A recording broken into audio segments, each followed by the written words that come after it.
Bon bah voilà, on va la quitter. Il y avait la lumière qui venait d'ici. Là, du coup, tous les matins, moi qui n'étais pas matinal, ça y est, je le suis. Parce qu'à 8h du matin, ça me réveillait.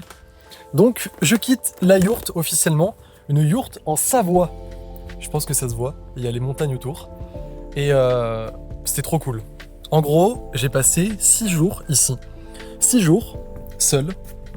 Il n'y avait pas ma copine, il n'y avait pas des amis, il n'y avait pas ma famille. Seul, dans un endroit que je ne connais pas. Dans une yourte. C'est pas l'hôtel 5 étoiles. Hein. J'en ai fait des hôtels 5 étoiles, c'est pas l'hôtel 5 étoiles. Là-bas, la petite cabane au fond, c'est pas pour le bois, c'est pas pour les affaires. Hein. Le bois est ici.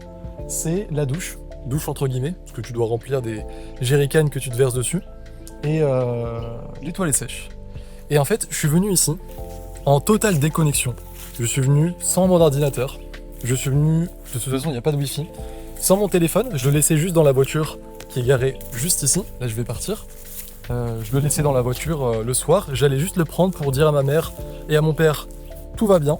Et pareil à ma copine. Et du coup, pendant 6 jours, j'ai fait que 4 choses au final. J'ai fait que lire, j'ai fait que écrire, j'ai fait que marcher, j'ai fait que méditer. J'en avais envie parce que je pense que tu vas le ressentir aussi.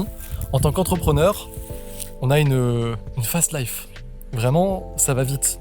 Ça va vite, des fois dans le quotidien, dans le fait de bouger, de faire des voyages, etc. Et ça va vite dans la tête. Trop de pensées et surtout, jamais de moment d'arrêt. Je pense que c'est commun à tous les humains, mais je pense que c'est encore plus commun aux entrepreneurs. J'allais dire c'est symptomatique des entrepreneurs. Je pense que t'es pareil que moi, on n'arrête jamais vraiment de penser à notre business. C'est notre bébé, ça nous fait kiffer. Et en fait, c'est là où la dimension est compliquée à gérer, c'est que d'un côté ça nous fait kiffer, c'est une passion, c'est constamment de la stimulation, c'est très stylé d'avoir un projet sur lequel tu peux bosser sans arrêt. C'est un peu, comme disent les Japonais, l'ikigai, quand tu trouves ta mission de vie, quand ce que tu fais n'est pas ressenti comme du travail. Confucius qui disait, voilà, si tu trouves... ne trouve quelque chose qui te plaît, tu travailleras pas un jour de ta vie, en gros. Mais d'un autre côté, c'est quand même pas bon. Parce que au niveau de la santé, que ce soit physique, mentale, ça épuise et je pense qu'on l'a tous senti à un moment. Peut-être que t'es littéralement dans cette situation, dans cette zone aujourd'hui où ça t'épuise. Moi, c'était le cas quand même. Je dois être tout à fait honnête, j'arrive quand même bien à gérer mon temps, à gérer mes pensées. Donc, tu sais, j'en ai parlé sur LinkedIn, j'en ai parlé sur cette chaîne. Mon entreprise aujourd'hui, elle génère des millions d'euros de chiffre d'affaires avec des millions d'euros de bénéfices. Et la beauté dans tout ça, c'est que je suis libre. C'est que je peux, du coup, prendre 5 jours, comme je l'ai fait ici, 6 jours, dans une yourte en Savoie, complètement déconnecté, où je laisse mon équipe totalement gérer. Je ne leur dis rien, je vais même pas regarder. J'ai pas... D'ailleurs, on va aller voir ma réaction après en direct, combien on a fait sur Stripe. Je sais même pas. Je sais qu'il y a eu de l'argent. Je sais qu'il y a eu... je pense au moins 10 000 euros par jour. C'est fou de dire ça, au moins 10 000 euros par jour. Mais je peux faire ça avec mon business aujourd'hui parce que je l'ai bâti pour. Ça a mis du temps et c'est pour ça que j'en parle sur LinkedIn, c'est pour ça que je fais cette chaîne YouTube, c'est parce que je veux pas que les gens pensent que faire des millions d'euros, ça vaut le coup comparé à niquer sa vie en gros. Comparé à ne pas avoir assez ses amis, ne pas passer assez de temps avec sa copine, son copain, ne pas avoir sa famille, ne pas prendre soin de sa santé, ne pas se développer sur d'autres domaines que juste l'entrepreneuriat. Pour moi, en tout cas, ça vaut pas le coup. On dit souvent qu'il y a les builders et les lifestylers, donc des gens qui ont envie, pour les builders, de juste construire quelque chose, qui mettent un peu leur vie au second plan, et les lifestylers qui font, donc c'est pour les entrepreneurs, 2 catégories d'entrepreneurs, les entrepreneurs qui vont plutôt bâtir un business au service de leur vie, pour de la liberté, pour se faire kiffer, pour pouvoir voyager, etc. Et je pense que c'est totalement con, parce qu'en fait, t'es pas obligé d'être un lifestyler pour juste ne pas vouloir rater ta vie. Moi, il y a un livre qui m'a profondément marqué, c'est... Je sais même plus le titre en plus, parce que je l'ai même pas lu en entier, j'ai juste tu lis quelques passages et ça devient un peu une philosophie de vie. Moi, je vois beaucoup de choses par le prisme du regret. Ce livre, c'est les 5 regrets des gens en fin de vie, ça s'appelle quelque chose comme ça. C'est une Australienne qui a fait aide-soignante du coup pour des gens dans un EHPAD en gros, et elle leur demandait quels regrets ils avaient. Et en fait, c'était constamment sur les mêmes domaines. C'était j'aurais dû plus voir les gens que j'aimais, j'aurais dû moins travailler, j'aurais dû oser faire ce que je voulais. Il y en avait, après c'était justement lié à l'entrepreneuriat qu'ils n'ont pas fait, j'aurais dû lancer mon propre truc, j'aurais dû m'écouter, j'aurais dû ne pas être esclave d'un système, etc. Mais tous, peu importe que ce soit des entrepreneurs ou le discours des moldus quoi, juste des gens qui ne sont pas entrepreneurs, tous, et je le vois avec des interviews de milliardaires qu'on peut voir sur YouTube, etc. Il y a un mec qui s'appelle Noah Kangan, je crois qu'il s'appelle comme ça, qui va interviewer des milliardaires. Enfin, il fait pas que ça, c'est un entrepreneur, mais il va interviewer des milliardaires. Et il y a plusieurs interviews que j'ai vues où du coup il pose cette fameuse question, est-ce que ça valait le coup? Et le mec dit franchement non. Pour 1 milliard, pour plusieurs milliards, des fois ça valait pas le coup parce que voilà, le mec a pas vu ses enfants grandir, il a eu un divorce, etc., etc., des fois des problèmes de santé.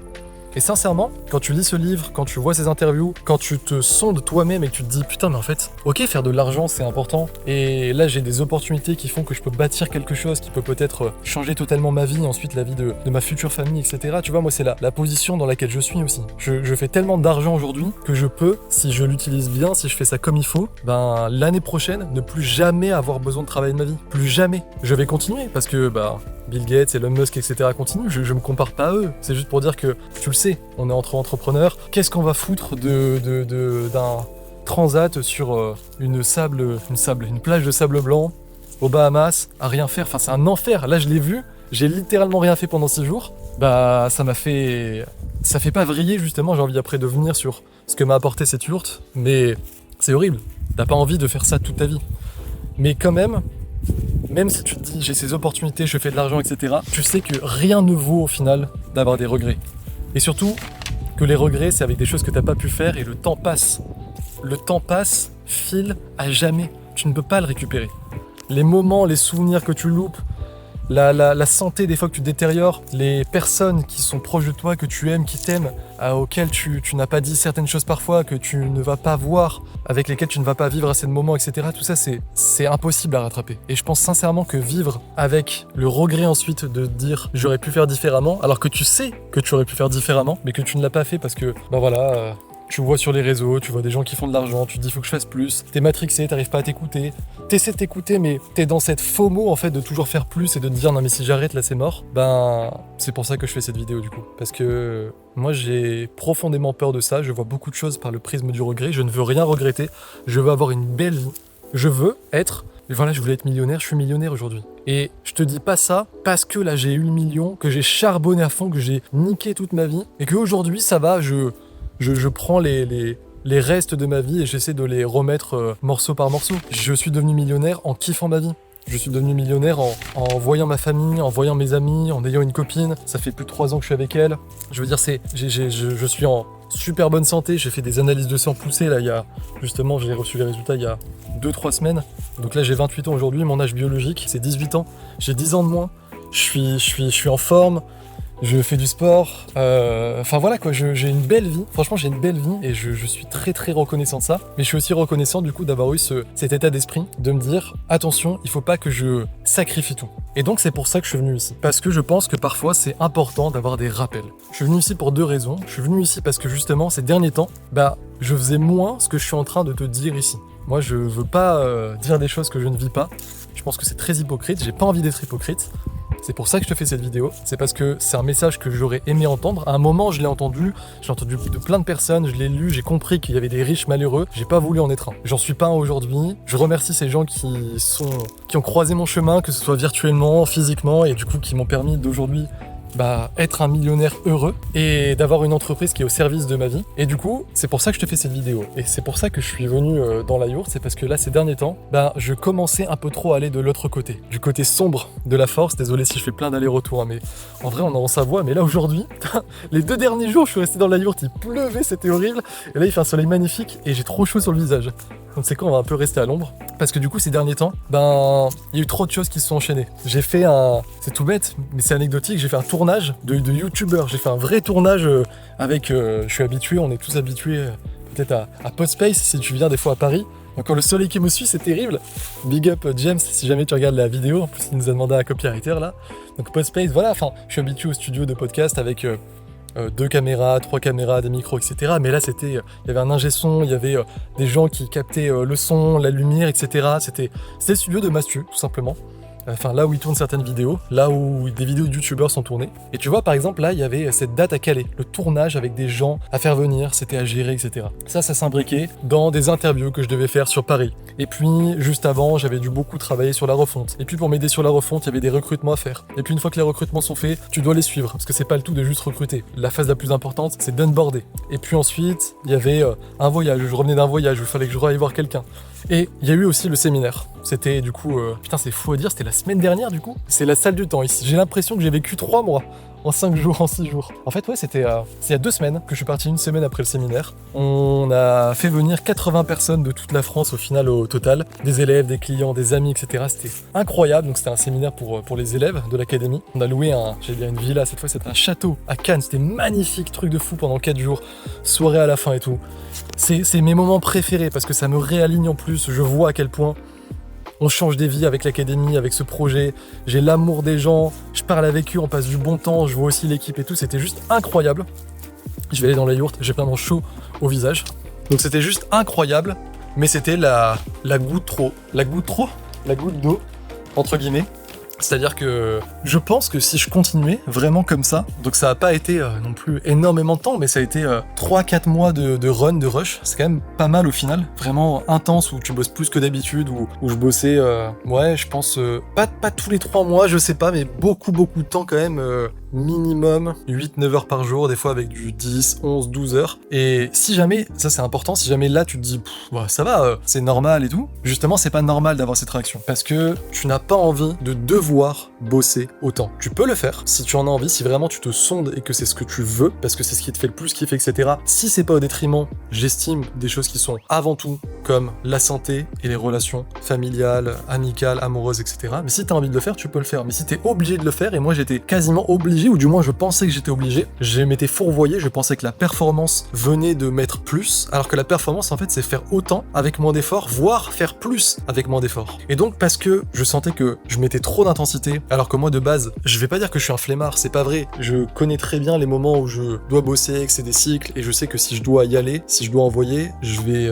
vraiment être un guerrier, y a pas de souci sur ça. Mais c'est pas ce que j'avais envie, et je savais du coup ce que ça demandait, je savais que voilà, encore une fois, j'ai bâti cette entreprise pas seul aujourd'hui, loin de là, et justement je sais que le fait de bien m'entourer, le fait de prendre les bonnes décisions stratégiques, de faire les bonnes réflexions au bon moment, de faire les bons recrutements, etc., c'est ça qui a le plus de levier, c'est ça du coup qui amène littéralement plus d'argent avec moins d'efforts. Et donc c'est pour ça que je suis venu ici aussi, et je me suis coupé de tout pour réfléchir et voir en fait que justement je travaillais trop, que j'avais certaines actions à mettre en place, et juste parce que ça m'a fait du bien. Je pense que c'est un process, c'est peut-être un truc que tu peux faire, moi je pense que je vais le faire. Pas obligé de me déconnecter totalement, ou alors je viens, parce que c'était un peu dur, ce qui était dur c'était d'être seul en fait, complètement seul, et de pas parler. Je pense que si je le fais 2-3 jours, et je pense que je peux partir pas avec des amis, c'est pas pareil, mais avec ma copine. Ouais, je pense mettre un process comme ça tous les 3 mois, ça me paraît beaucoup, mais tous les 4 mois, 5 mois, au moins 2 fois par an, je dirais, pour ralentir et capter qu'en fait on est un petit peu fou à autant travailler alors que c'est pas nécessaire comme on vient de le dire, si du coup on met les bonnes choses en place. Et aussi tout simplement, moi je l'avoue, j'avais une addiction aux écrans. Ce qui est fou, c'est que ça fait au moins 6 mois que j'ai plus Insta, mais que j'y ai pas mis les pieds quoi, dans le Mordor, j'ai pas mis les pieds dans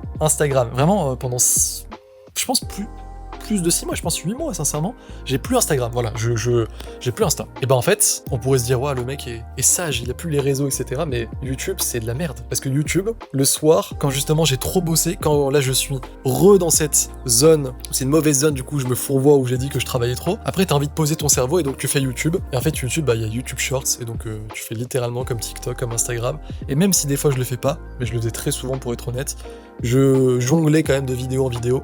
Et puis après tu poses l'ordi, tu sais cette sensation où tu fermes l'ordi, tu prends du recul et tu fais putain mais qu'est-ce que je fais ? Il fait nuit dehors, ça fait 2 heures que je suis là, je sais même pas ce que j'ai regardé, je me sens même pas moins stressé, au contraire parce que j'ai pris plein d'informations dans la tête, et du coup je sais pas ce que je veux quoi. Donc c'est aussi pour ça que je suis venu là, je me suis dit je vais me sevrer en fait, je vais avoir aucun autre choix que de ne pas regarder les écrans parce que je ne les prends pas, et du coup j'ai lu et je me suis rappelé à quel point le temps que tu passes sur YouTube à apprendre de la merde. Si jamais tu regardes des cours, je sais pas, de Jordan Peterson, de gens intéressants, et que tu le décides consciemment, comme si du coup tu lisais un livre, c'est génial. c'est ok de fou. Mais moi, c'était pas ça. Peut-être que toi non plus, tu fais pas vraiment ça. Bah, je peux te dire que la balance entre faire ça et prendre le temps de lire un livre avec la pensée qui a duré des mois, parfois des années de l'auteur, qui l'a matérialisé, synthétisé dans ce livre, et que en plus ce livre te donne de la bonne dopamine, de la dopamine saine, parce qu'elle monte progressivement, et que tu dois faire un effort de poser ton cerveau et de comprendre ce qui est devant toi petit à petit pour justement en récolter les fruits, bah oui, y a pas photo. En fait, l'un te rend drogué, l'autre te rend plus calme, plus sage, plus intelligent, plus intéressant. Après, même là, je vais avoir des sujets de discussion. Enfin, tu vois, je vois ça d'un point de vue holistique. Si je rejoins tout, après, je suis même plus intéressant pour les gens que j'aime, les gens avec qui je vais parler, je vais avoir des discussions intéressantes, etc. Enfin, voilà, c'est juste pour dire que j'étais drogué aux écrans. Des fois, on le soupçonne pas. Le seul véritable moyen de le voir, c'est de couper net, comme un sevrage, et te rendre compte que, ah oui, waouh, j'ai beaucoup de temps d'un coup qui se libère, et ah oui, d'accord, j'ai une clarté d'esprit qui est bien plus accrue comparé à ce que je faisais avant. Donc voilà, juste, je me suis dit, je peux pas partir sans faire une vidéo. J'ai fait une vidéo pour ma chaîne où, voilà, je parle aux gens qui veulent apprendre le copywriting, qui veulent se lancer dans l'entrepreneuriat, pour la liberté, etc. Et je me suis dit, je vais faire une vidéo pour les entrepreneurs, parce que moi, j'ai appris beaucoup de choses en tant qu'humain, mais en tant qu'entrepreneur aussi, et donc je te les partage un petit peu ici.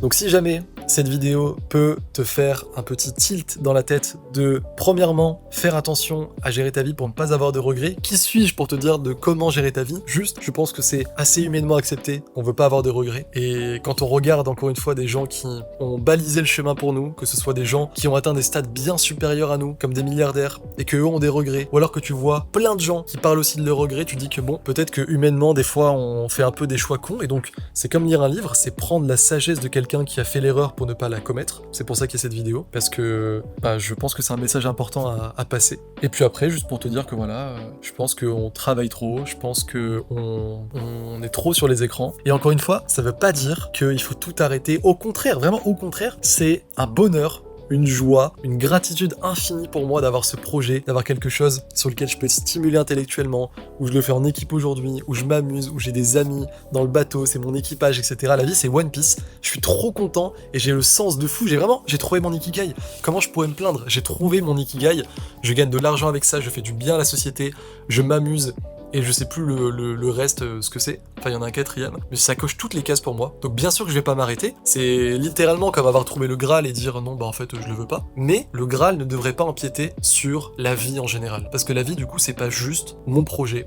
Même si ça me galvanise et que ça prend d'autres dimensions. Comme je l'ai dit, il y a aussi la santé, il y a aussi les relations, il y a aussi des choses des fois que tu ne vois pas forcément et quand tu t'arrêtes, tu les perçois et sur lesquelles du coup tu dois agir parce que justement tu ne veux pas de regrets. Moi c'était des défauts à gommer ou tout simplement, de manière très pratico-pratique, faire un combat de boxe.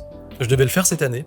Je commençais à m'entraîner comme il faut, ça fait longtemps que je fais de la boxe, mais j'ai jamais fait un combat dans un ring avec quelqu'un, je veux me mesurer. Et je m'entraînais, j'ai repris comme il fallait, j'avais un coach, je faisais 2 fois par semaine, même quand je suis allé à Dubaï pendant 3 semaines en février, j'ai continué avec un coach, Marlon, big up si tu vois cette vidéo, et après j'ai arrêté. Et du coup ça je me suis demandé, comme dans le livre que je t'ai dit, enfin juste le prisme du regret, est-ce que je regretterais de pas monter sur le ring un jour ? Est-ce que plus je vais avancer dans l'âge, moins je vais peut-être pouvoir le faire et je sais pas juste, est-ce que je vais le regretter? Oui, je vais le regretter. Donc là, par exemple, c'est une décision consciente de me dire, bon, je reprends comme il faut l'entraînement, même si je voyage, etc. Par exemple, là, on est début octobre, dans un mois, le 11 novembre, je vais au Japon pendant un mois, justement, avec ma copine et des amis. Bah là-bas, je ferai au moins une séance de boxe par semaine, au moins.